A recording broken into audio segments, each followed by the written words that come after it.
Hey everyone, welcome to Spill Tea. Let's talk about Deepika Padukone, who is in a way trying to justify infidelity. And ये coffee with करण में जो statement दिया गया है उसके basis पे नहीं बोला जा रहा। ये कम्प्लीटली एक अलग कैंपेन था जिसपे ऐसी चीजें पुश करने की कोशिश की गई थी। ऑल्सो दीपिका जब ओपन रिलेशनशिप्स या sensual relationship outside of marriage या लस्ट की बात करती है, then it is her choice, no one can tell her what to do. ये दीपिका ने ही बोला है। बट वही जब रणबीर ने सेम आइडियोलॉजी फॉलो किया था तब he was demonised, he was blamed like anything. And see I am not saying Ranbir गलत नहीं था, cheating is wrong, but point is कि दीपिका यही सेम आइडियोलॉजीज फीमेल्स के लिए पुश करी है। किस बारे में बात हो रहा है ना, पहले आप देख लीजिए। आगे जो क्लिप आपको देखने मिलेगा वो वोग के माई चॉइस पीस के दौरान ना दीपिका ने बोला था। To have sex before marriage, to have sex outside of marriage, to not have sex. My choice. To love temporarily or to lust forever. Few points that needs to be highlighted here. Sensual activities outside of marriage is fine. आम लोग इसको infidelity बोलते हैं. And that is actually very weird. What type of narration was being pushed here? And ये कौन सा तरीका है लोगों को empower करने का? ये लॉजिक के हिसाब से अगर sensual activity outside of marriage is justified and it is her choice, फिर जब रणबीर ने सेम लॉजिक अप्लाई किया था तो वो गलत कैसे हो गया? वो तो मैरिड भी नहीं था, उसने तो ये activity outside of relationship explore किया था।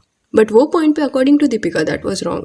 देखो, इसमें कोई डाउट नहीं है कि अगर कोई पर्सन चीट कर रहा है तो फॉल्ट में है, पर ये सेलिब्रिटीज जो वो कल्चर इंडिया में प्रमोट करने का ट्राई कर रहे हैं ना, they are being very hypocrite. दूसरे लोगों को वो हर्ट करे, चीट करे out of lust, then it is their body, their choice. But दूसरे उनको सेम वे से ट्रीट करे, फिर सडनली उनको याद आता है कि इनके मॉरल्स कहाँ पे हैं, उनको टॉक्सिक बुलाया जाता है। एंड दीपिका के केस में ऐसी कॉन्ट्राडिक्टिंग चीजें कई बार हुई है। फिर दीपिका का एक 2014 का इंटरव्यू सर्कुलेट हो रहा है जहाँ पे वो अगेन कॉफी विद करण में थी एंड प्रियंका के साथ गई थी। Here she made a statement that I don't know how to be in between, that is dating and not committing to that person. I don't know how to just casually date. I don't know how to be in this in between, sort of dating but not committing.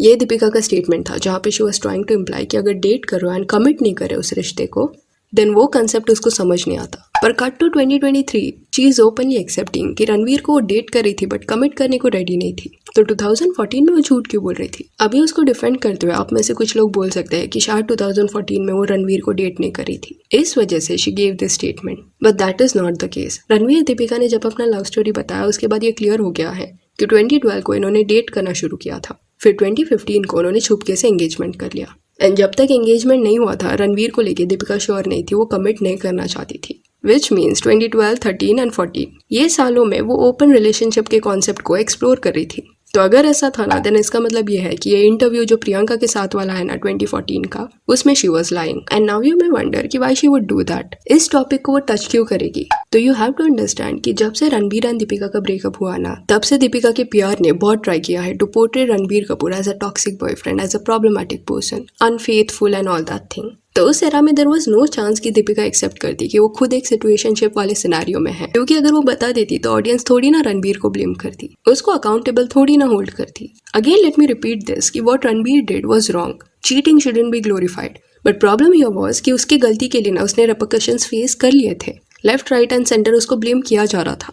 But Deepika ने ये जो constant blame game खेला ना, उस वजह से Ranbir and Katrina जब relationship में थे तब उन दोनों को भी हेट मिलता था, जबकि दीपिका ने भी अपने एक्स पार्टनर्स के साथ सेम चीजें की है। पर when it comes to her, lust is her choice, it is justified. But दूसरे करे then it is not their choice. Now you will say कि रणवीर के साथ तो उसने चीट नहीं किया था क्योंकि ओपन रिलेशनशिप था, तो रणवीर के बारे में यहाँ पे बात नहीं हो रहा, युवराज के बारे में बात हो रहा है। 2008 में सेम चीज दीपिका ने युवराज के साथ की थी। दोनों एक दूसरे को डेट करे थे एंड मीडिया हाउसेस को जब स्टेटमेंट्स दिए गए थे तब डेट कर रहे ये चीजें उन्होंने एक्सेप्ट किया था। कई इवेंट्स में दोनों को साथ में स्पॉट किया गया, बट सडनली फिर ये न्यूज बाहर आया कि युवराज को दीपिका ने छोड़ दिया है and now she is dating Ranbir Kapoor. एक आर्टिकल भी आया था जिसमें ये बोला गया कि दीपिका इज ब्लेमिंग युवराज कि वो बहुत पॉसेसिव है, उसके काम में इंटरफियर करता है, इसलिए she left him. Fair reason, nothing wrong in that. पर युवराज की साइड का स्टोरी भी देख लेते हैं। युवराज सेड कि Deepika left him and moved on with someone else and he can't stop someone who wants to leave. तो कहीं ना कहीं Yuvraj was betrayed. And then one more problematic thing happened. Coffee with Karan का फेमस एपिसोड जहाँ पे Sonam and Deepika साथ में गए थे,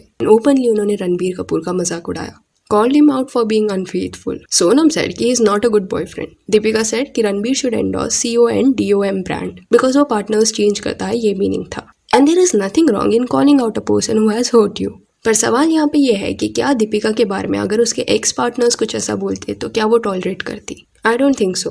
इमेजिन सिद्धार्थ माल्या, MS धोनी या युवराज में से कोई बोलता कि उसे भी कोई प्रोटेक्शन ब्रांड एंडोर्स करना चाहिए, उनको इस बात के लिए कितना हेट मिलता। एंड बाद में जाके रणबीर के साइड का स्टोरी भी सामने आया, जहाँ पे Ranbir Kapoor said that it was very weird and shocking for him, क्योंकि वो पर्टिकुलर एपिसोड का जब शूटिंग हुआ था उस दौरान दीपिका उसके साथ अच्छे टर्म्स पे थी। इवन एपिसोड शूट करने के बाद बैक स्टेज वो रणबीर से मिलने भी आई थी, बिकॉज वो भी वही था। उसकी वैनिटी में आके she was acting all friendly and normal. Ranbir को सोनम एंड दीपिका किसने भी नहीं बताया कि ऐसे उसके अगेंस्ट स्टेटमेंट्स उन्होंने दिए हैं। After seeing the episode he realise that Deepika and Sonam ने उसका जो इमेज है वो as a playboy portray किया है। The day they were shooting this episode, I of course was in my trailer van, and after they finished the episode, both of them came to my trailer van and they were really sweet to me and they were talking to me. But you didn't know what they said about I wasn't you. aware what was happening back then.